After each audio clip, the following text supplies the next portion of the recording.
Hey everybody, it's Chase with American Vintage Pop Culture again, and today I'm here to talk about something from a filmmaker's standpoint that might be a little controversial for a film collector's standpoint, and it's going to get interesting. So pop that tape in, I got you, let's go do this.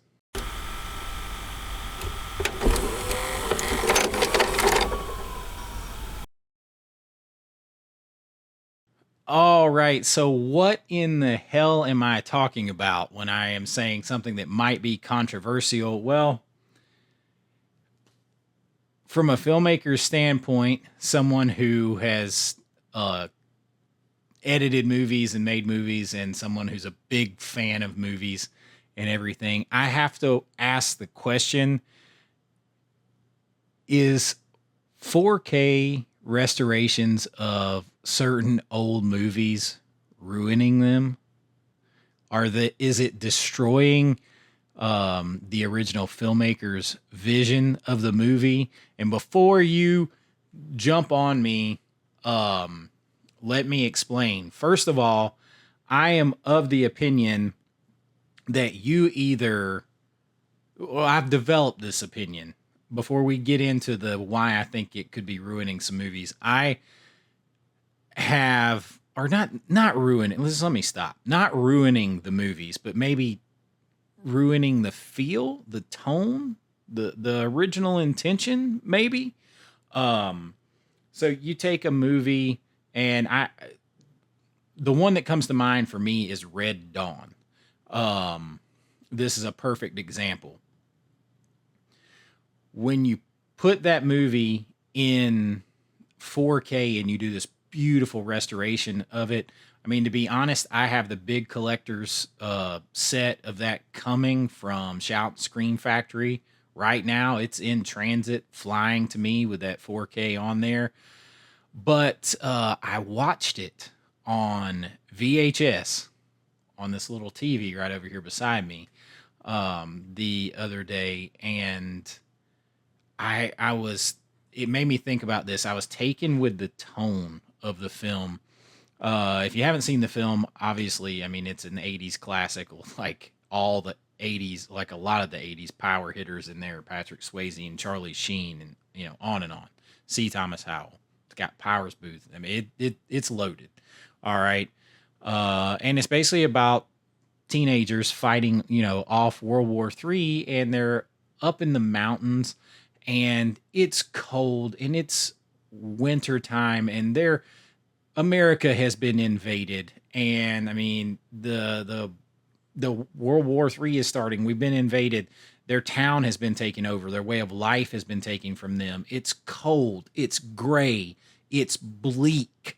It is very oppressive and sad feeling, and very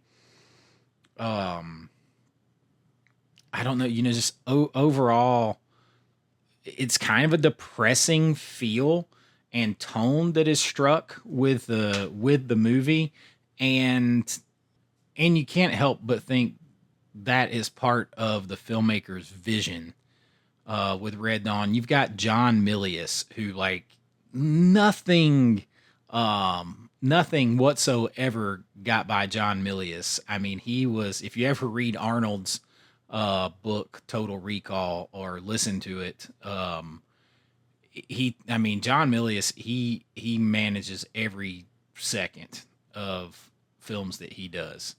And there's this question there of, well, does the film look cold and gray and sort of overall desaturated originally because that was how it was intended to reflect what was happening and what these characters were feeling, and sort of the general outlook of everybody as America is invaded and the way of life is taken over and World War III has started. It's a very bleak outlook. So was the color treatment and the shots and the lenses they used and to make it softer and dreamier. 80s movies in general, older movies in general, but particularly 80s, 70s movies, you could look at those and say, Oh, that's I mean, even if you didn't know, they just had a look that you could spot, especially over digital that came later. They just had a look. And when I first started making films, when we were, basically when you could actually reasonably do it from a digital standpoint, because you didn't have to buy film and, shooting on film is so expensive, filmmakers were doing everything they could to get that film look. They wanted it to look like it was those movies, like it was shot on film.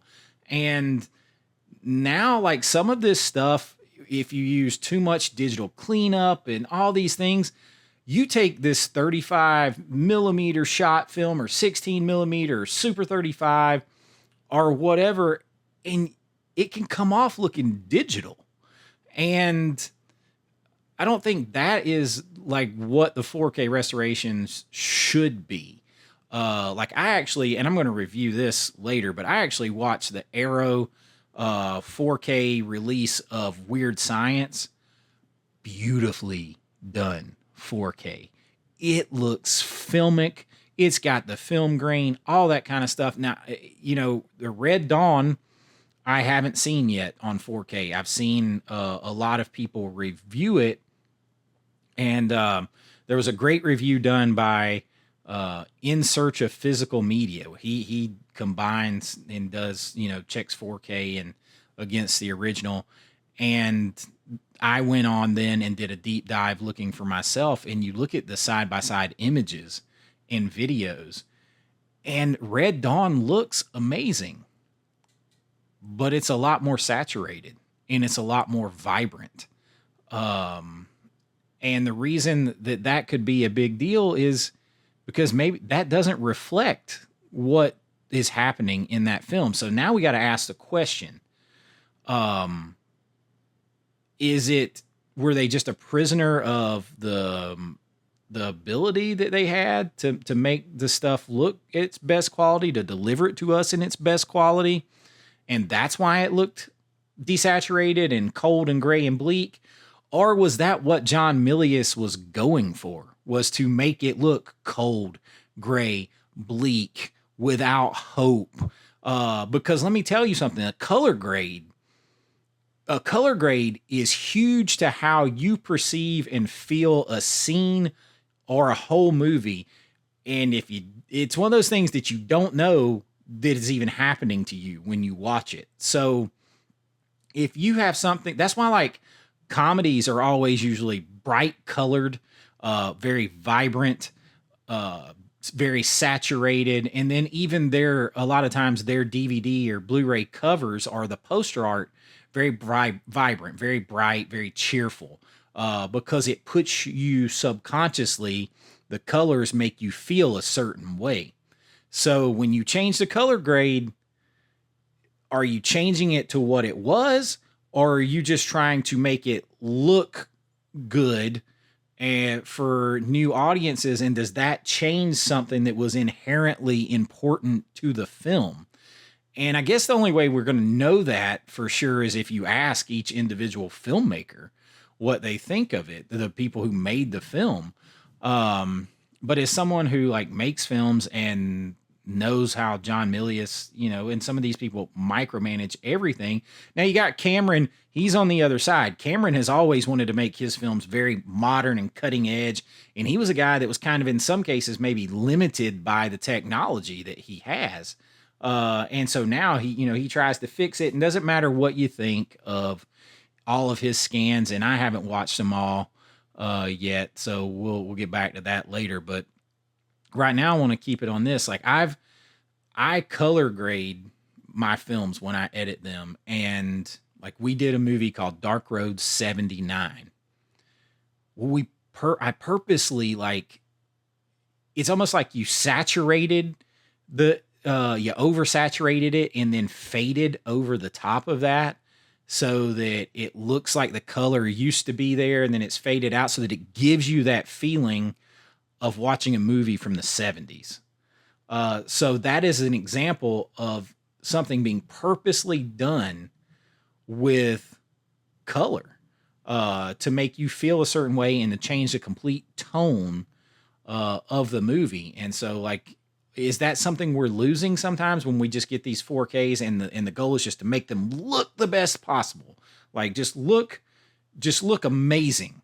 Or is there's times, especially with certain movies, that affects the original tone and the original feeling of the movie that you're supposed to get while watching it? Like, I don't get the impression when you're watching Red Dawn that you're supposed to feel comfortable and warm and happy with saturated and vibrant colors. I feel like you're supposed to feel like uncomfortable, so to speak. That's why he does a lot of shots in the snow. Like in the movie, you're supposed to get that they're cold and uncomfortable and their hope is failing and, all of that stuff. And if it's a bright, cheerful, very saturated scene, I don't know that conveys that anymore. So it's just one of those things like this kind of been on my mind from a filmmaking standpoint and a fan standpoint. And I would say a lot of fans that don't consciously pay that any attention, they're like, just give me the damn movie as the best looking way possible. Give me that movie. Whereas somebody that maybe that makes films or remembers how it used to look and all that kind of stuff, like, this looks really good, but that's not how I remember it. Or the filmmaker is looking at it, John Milius is like, over there like, oh, like, this is cheerful, looks like a Christmas colored like a Christmas movie or something. Like, I don't know. And it could just be, and chances are most of the time it probably is. It's just that we now have the ability to bring out colors that weren't there. But I do know that with most of these 4K restorations, a big part of it is a new color grade. So when I hear those words, new color grade, I know that you're changing the original movie from what it was. You're not just improving what's there. You're changing it from what it was. And for some movies that's fine. Like if you're doing weird science, make it as vibrant and everything as you can. It's very 80s. It's very neon. That's what it is. Make it as rich and vibrant. Just make it look the best it can.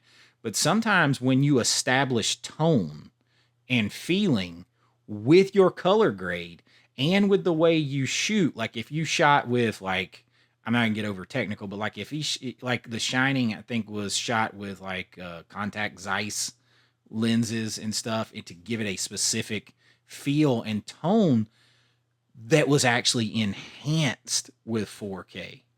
But you could use other lenses like in Rocky, the 4K. I mean, Rocky looks great, but they used like certain lenses to give it this dreamy kind of blurry look, especially when they're fighting, when they're boxing in the ring, to give it like a smoke feel, like guys smoking cigars ringside, and kind of take the edge off of it for when they're, having to pull their punches and everything. Like it was supposed to look like that. So when you like over sharpen it, maybe it loses something, or you're picking up on things that filmmakers didn't want you to pick up on, and you're losing some of the things they did want you to put on. So that there's always going to be a trade-off, in my opinion. So when it comes to that trade-off, I have started to fall into a certain way of thinking when it comes to this. I either want to watch every movie in the most beautiful 4K, like buy the 4K, because I'm going to buy 4K. Like I don't get it twisted. I want the 4K. I want to see the movie beautiful like that. So I'm going to, when I go to watch the movie, I am either going to watch it in 4K and watch it on my 4K player with either HDR10 or Dolby Vision, whatever it has, the best quality it has, I'm going to watch it in it. Or I am going to go back and I am going to watch it in the quality or in the way that I grew up watching it and the way that it was originally put out to the home video market. And that's either a VHS or maybe a old DVD. And I'm going to kind of leave anything in the middle out. Like I will still buy Blu-rays if I have, like if there's no other option on a film and that's what I can get. Um I will still buy a Blu-ray, but I'm kind of like going to focus on either 4K or, believe it or not, DVD or VHS, so that I can have it like where it looked this way, and this is how it looked originally, or it looks this way now that it's fixed and changed, so that I can have the best of both worlds, and just know that going in. So it doesn't like change or ruin the movie for you. It's just one of those things that as a filmmaker and a fan, because like the reason I started making films because I'm a huge damn film fan.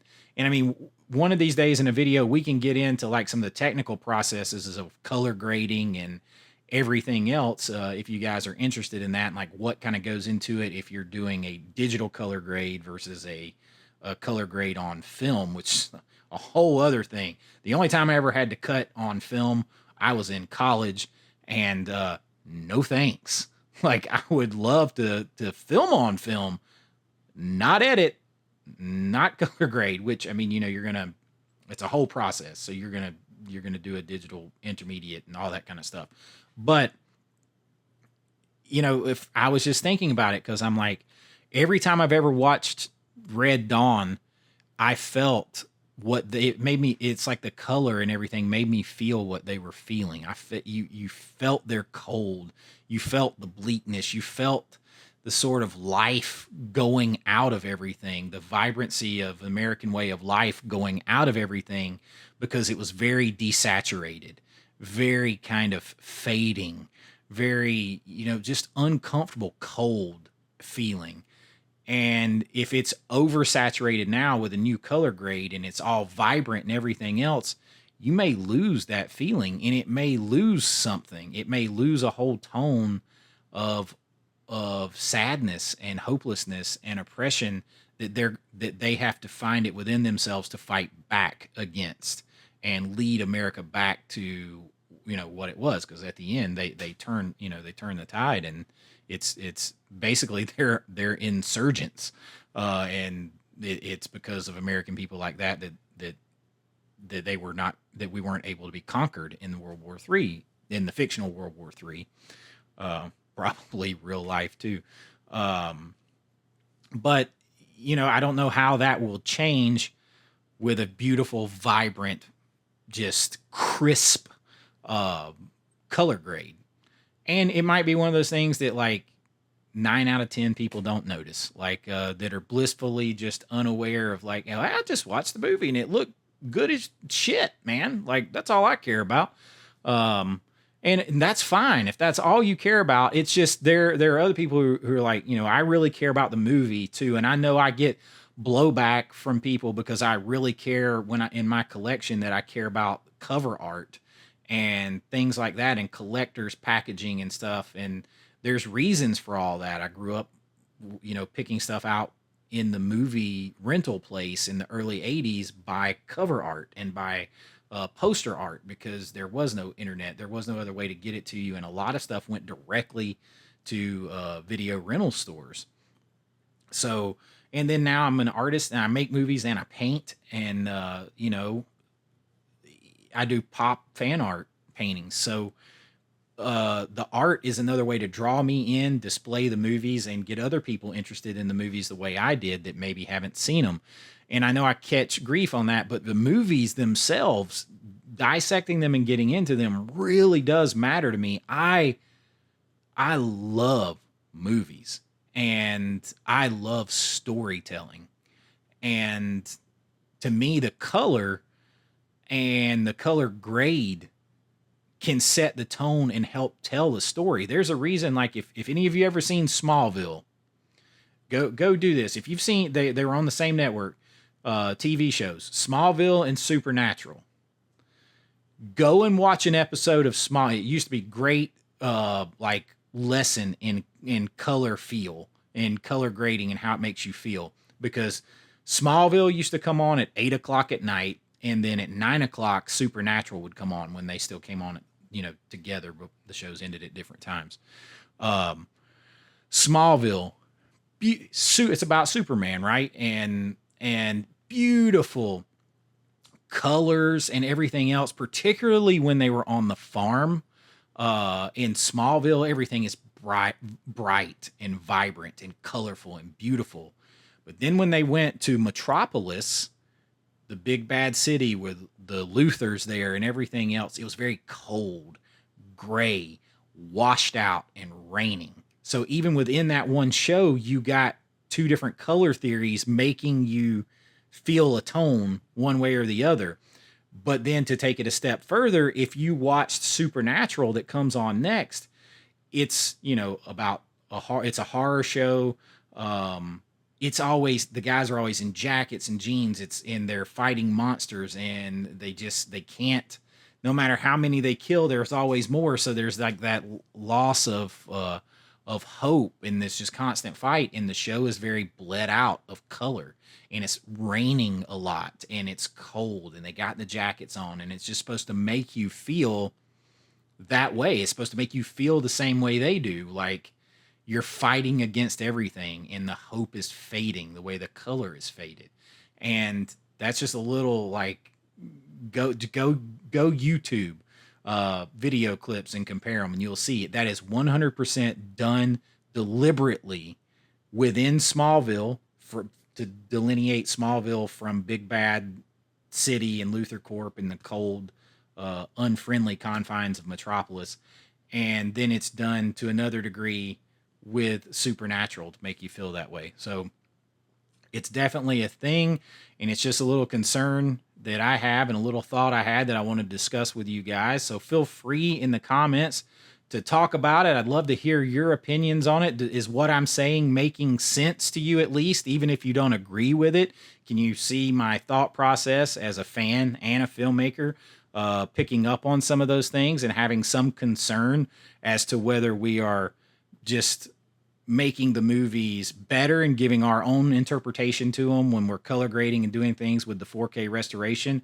Or are we really truly just trying to bring the original filmmaker's image to life the way it was intended and the best way it could be? So maybe hard to ever know that answer for sure. Just a little something that was on my mind. Hey, do me a favor. The channel is new. If you are starting to enjoy this, I'm going to put out a lot of stuff, and I am enjoying so much being part of this community. Please like and subscribe, share it, whatever you can do, help it grow here. I really would appreciate it. And until next time, this is Chase with American Vintage Pop Culture saying have a great AVA day. Be kind, rewind like always, and I'll see you real soon. Bye-bye. I know.